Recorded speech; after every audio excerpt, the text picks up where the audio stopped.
Bismillahirrahmanirrahim. Assalamualaikum warahmatullahi wabarakatuh. Alhamdulillah wa bihi nasta'in. Asyhadu an la ilaha illallah wahdahu la syarika lah wa asyhadu anna Muhammadan 'abduhu wa rasuluh. ونصلي ونسلم على هذا النبي الكريم سيد المرسلين وعلى آله وصحبه أجمعين. أما بعد، أيها المؤمنون اتقوا الله، أوصيكم وإياي بتقوى الله، فقد فاز المتقون. Muslimin dan muslimat mudah-mudahan dirahmati Allah Subhanahu wa taala. Di dalam sebuah hadis an Abi Hurairah radhiyallahu anhu qala Rasulullah sallallahu alaihi wasallam man tasaddaqa bi'adli tamra min kasbin tayyib ولا يقبل الله إلا الطيب وإن الله يتقبلها بيمينه ثم يربيها لصاحبه كما يربي أحدكم فلوى حتى تكون مثل الجبل أو كما قال hadis sahih riwayat Al-Bukhari. Daripada Abi Hurairah radhiyallahu anhu, kata dia, Nabi sallallahu alaihi wasallam bersabda, sabda Nabi, man tasaddaqa bi'adli tamrah min kasbin tayyib, barang siapa yang bersedekah sebandingan harga sebiji kurma,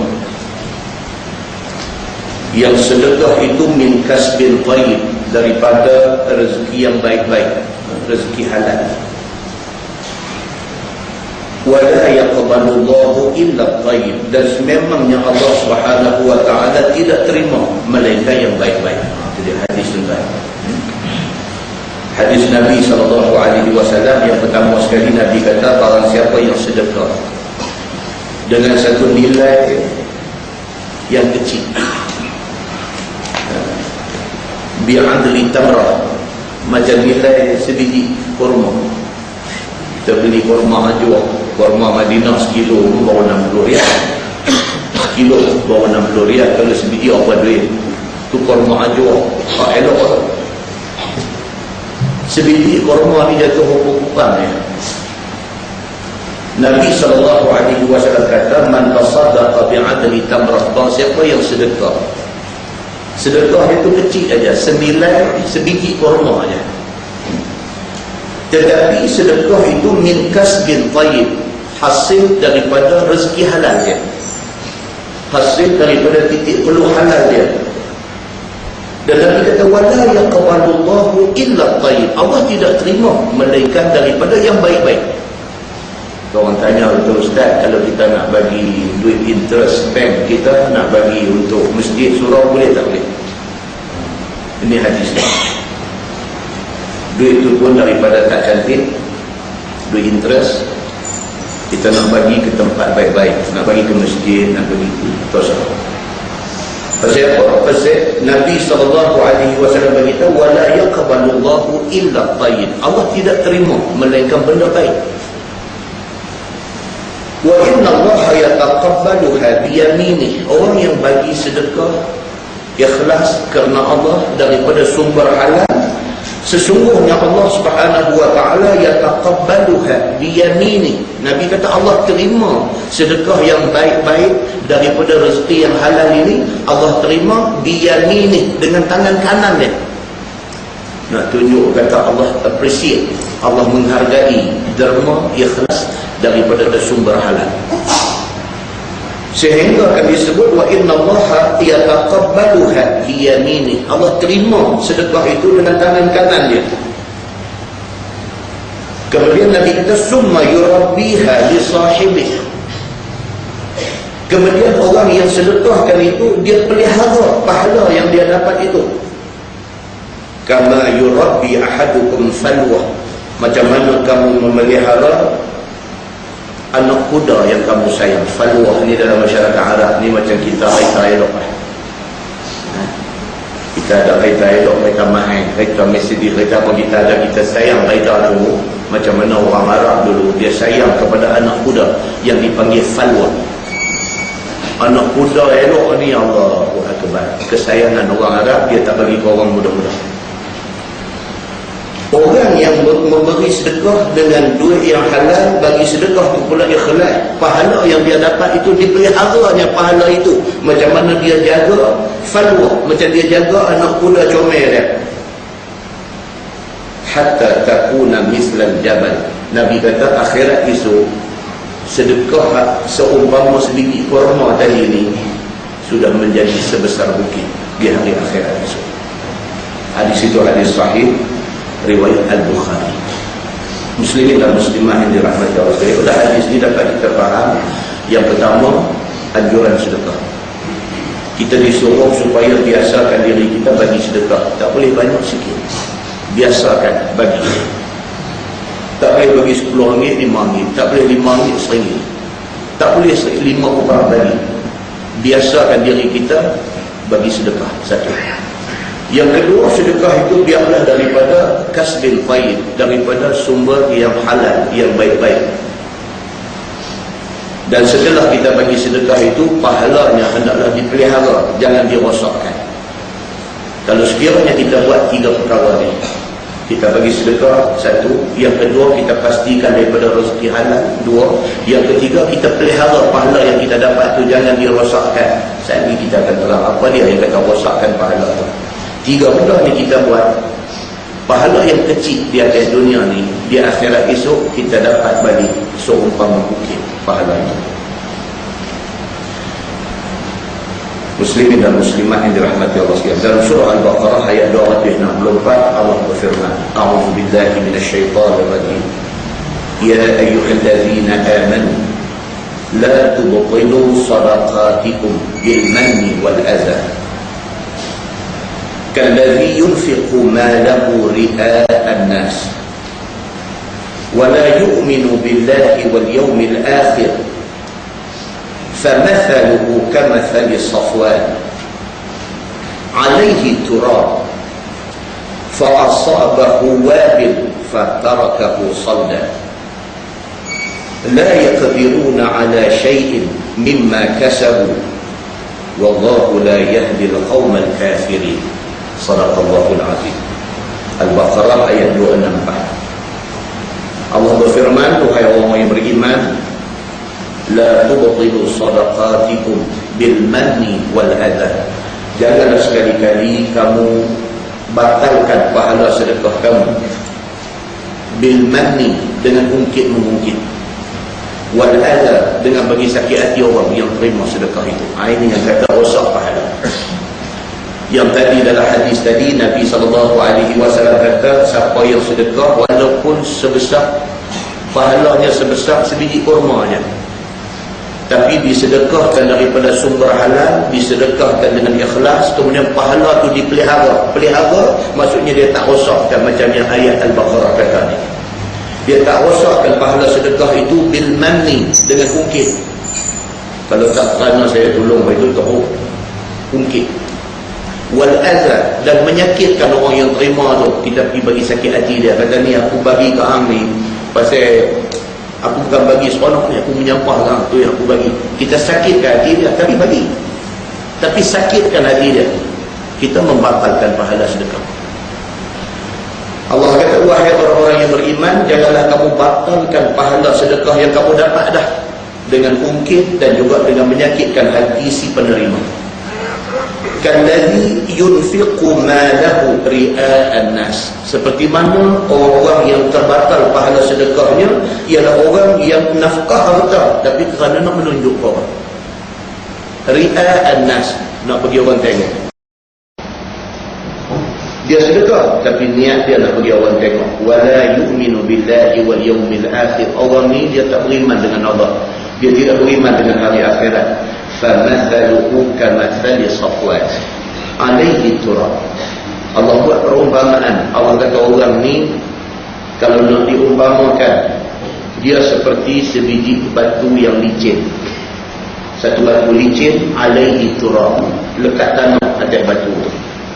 Maknanya orang yang buat pahala sedekah, pahala dah ada dah. Tanah lekat di batu tu maksudnya pahala ada dah ke dia. Fa'asabahu wabil, tiba-tiba mai hujan lebat.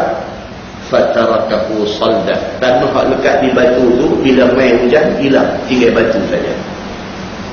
Perumpamaan orang yang sedekah, pahala dapat dah, ungkit habis pahala tu. Umpamanya seperti batu yang ada tanah di atas dia, bila mai air hujan tinggal batu balik kosong balik, tak ada apa dia ni. La yaqdiruna ala syai'in mimma kasabu, mereka tak dapat apa-apa daripada usaha mereka. Bagi sedekah sana sini, derma sana sini, tak boleh apa. Tuhan kata, wallahu la yahdil qaumal kafirin. Allah tidak beri hidayah kepada orang-orang yang ingkar. Muslimin dan muslimat yang dirahmati Allah sekalian. Nabi SAW pesan dekat kita suruh kita dalam hidup ni buat baik. Dalam sebuah hadis riwayat daripada Jabir bin Sulaim radhiyallahu anhu. Kata Jabir, first time dia jumpa Nabi. Jabir dia duduk negeri lain. Pertama kali dia mai ke Madinah, dia eager ni, teringin sangat nak tengok yang kata Muhammad bin Abdullah ni. Siapa dia? Orang dia macam mana? Jabir bin Sulaim ni duk dengar nama aja, duk dengar kata di Madinah tu ada satu orang mengaku jadi Nabi, nama dia Muhammad bin Abdullah. Dia ni hebat. Maka Jabir bin Sulaim dia teringin sangat nak tengok Nabi ni. First time dia sampai di Madinah, dia tengok Nabi. Komen dia apa? Dia kata, ra'aitu rajulan yasdurun nasa an ra'yih. Dia kata, aku sampai di Madinah, aku tengok satu laki-laki yang dia ni yasdurun nasa an ra'yih. Cakap dia menarik perhatian semua. Nabi Muhammad SAW karisma. Kalau orang nak kata karisma yang ada dekat dia, kehebatan yang Allah bagi ke dia, keistimewaan yang ada pada Nabi SAW ni, bila Nabi bercakap orang fokus. Itu istimewa Nabi SAW. Allah ni ada satu buku Jabatan Mufti Pulau Pinang pula, pada panggil Syama'il Muhammadiyah, keunggulan peribadi Nabi SAW. Buku ni terjemahan daripada kitab Syama'il Muhammadiyah yang ditulis oleh Imam At-Tirmizi, yang mengarang Sunan At-Tirmizi yang kita baca uraian yang dibuat oleh Syekh Idris Al-Marbawi. Imam At-Tirmizi ni dia himpunkan hadis-hadis yang menceritakan tentang Nabi Muhammad SAW. Start daripada awal bab, dia cerita tentang Nabi punya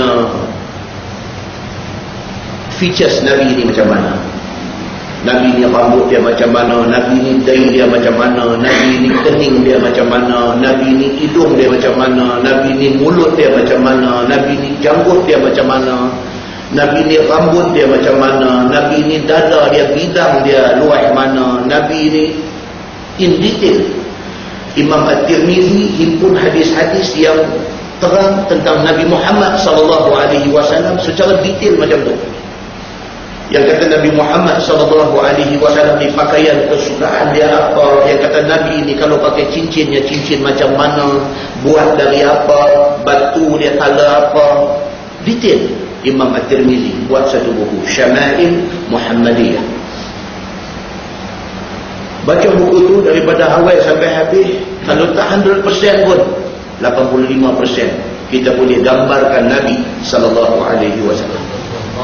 Sampai habis bab dia buat hadis menceritakan detik-detik akhir kewafatan Nabi SAW. Tuan baca hadis ni menyentuh, sangat menyentuh.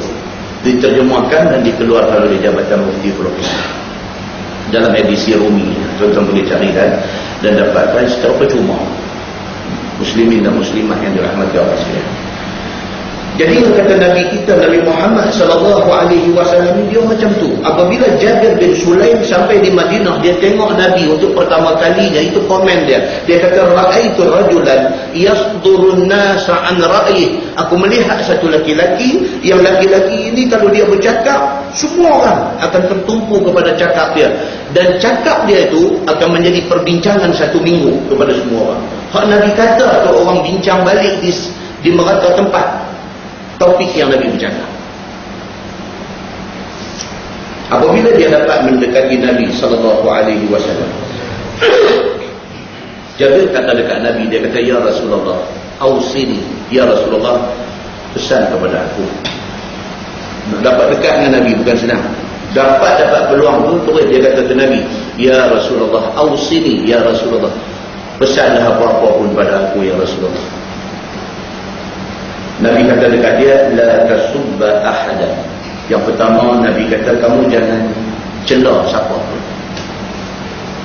La tasubbanna ahadan. Jangan kamu maki siapa pun. Jangan kamu condemn siapa pun. Jangan kamu peleceh siapa pun. Pasal apa tuan-tuan? Pasal itu adalah kesukaan manusia. Kita suka lah cerita pasal orang condemn, orang pemuruk, orang pelekeh, orang ni, itu kita suka. Walaupun kita ni lebih selekeh daripada orang yang kita pelekeh. Kita tahu lagi pada orang yang kita kata tu, dia okey banyak daripada kita, tapi kita peleceh dia, seolah-olah kita sempurna. Maka Nabi SAW pesan, la tasubbanna ahadan. Jangan, wahai Jabir, jangan kamu celak siapa pun. Wala yahqiranna syai'an minal ma'ruf. Nabi kata yang kedua, Jabir, aku pesan kepada kamu, jangan kamu hina perbuatan baik walaupun benda itu kecil. Benda baik. Orang derma 5 ubang, kita kata apa bagi 5 ubang. Jangan. La yahqiranna ahada. Jangan kamu hina, jangan kamu pandang rendah kepada satu benda pun minal ma'ruf, kalau itu benda baik. Dia senyum kat kita, itu benda baik. Kita kata senyum Berlin. Kita yang kata kita ni negatif sepanjang masa. Wa anta kallama akhaka wa anta munbasitun ilaihi wajhuk. Nabi kata yang ketiga, Jabir, aku pesan kepada kamu, kalau kamu bercakap dengan saudara kamu, kamu pastikan wajah kamu tersenyum. Nabi kata. Nabi pesan benda yang very simple, yang kita sendiri anggap benda ni kecil. Kita duk fokus yang besar, hak kecil ni kita tak buat. Wa anta kallama akhaka, dan hendaklah kamu bercakap dengan saudara kamu, wa anta munbasitun ilaihi wajhuk, dan kamu pastikan wajah kamu manis dengan dia. Wa inna dhalika minal ma'ruf. Nabi kata, kamu buat muka manis ke orang itu ma'ruf, itu pahalanya besar. Wa in imru'un syatamak wa 'ayyarak bima ya'lamu fik fala tu'ayyirhu bima ta'lamu fihi. Nabi kata, Jabir, yang keempat, kalau ada satu orang tiba-tiba main maki kamu, tiba-tiba main satu orang depan kita, dia maki kita, wa 'ayyarak, dia hina hang di depan orang semua, bima ya'lamu fik, dengan benda yang dia tahu tentang diri hang. Satu orang main kat kita, dia kata, pilah tu satu cakap banyak lah, aku kenal hang daripada orang main kata kat kita macam tu. Dan dia kata betul, memang kita ada aib, dan aib tu dia buka depan orang semua. Nabi kata, kalau kamu kenal macam tu, fala tu'ayyirhu bima ta'lamu fih, jangan kamu hina dia tentang apa yang kamu tahu tentang dia. Dia tahu aib kita, kita tahu aib dia. Dia buka aib kita bagi semua orang tahu. Kita tahu aib dia, kita tutup. Nabi kata, itu lebih baik bagi kita. Islam ajar macam tu, tuan-tuan. Kita boleh lepas kalau orang main maki kita. Dengan sifat amarah yang ada kat kita ni, jangan, tuan-tuan. Dia buka kita 5 minit, kita buka dia 50 minit. Kita, yang kata kita ni, terang-terang kita tak ikut Nabi kata. Terang-terang kita tak ikut Nabi kata. Nabi kata apa? Dia tahu aib kita, dia buka, dia pergi ke dia. Kita tahu aib dia, kita tutup. Nabi pesan dekat Jabir benda macam tu. Nabi kata apa? Fa innama wabalu dzalika alaihi. Nabi kata Jabir, bencana akan menimpa dia. Dia buka benda tak baik tentang kita, bencana akan kena dia. Tapi kalau kita buka balik pasal dia, bencana kena kita. Memadai Allah Subhanahu wa taala saja urus soal orang yang macam ni. Muslimin dan muslimat yang dirahmati Allah. Itu pesan-pesan Islam, pesan-pesan daripada Nabi sallallahu alaihi wasallam yang kalau kita mampu buat, kita menuju ke arah kebaikan. Mudah-mudahan mukadimah itu memberi manfaat kepada kita semua.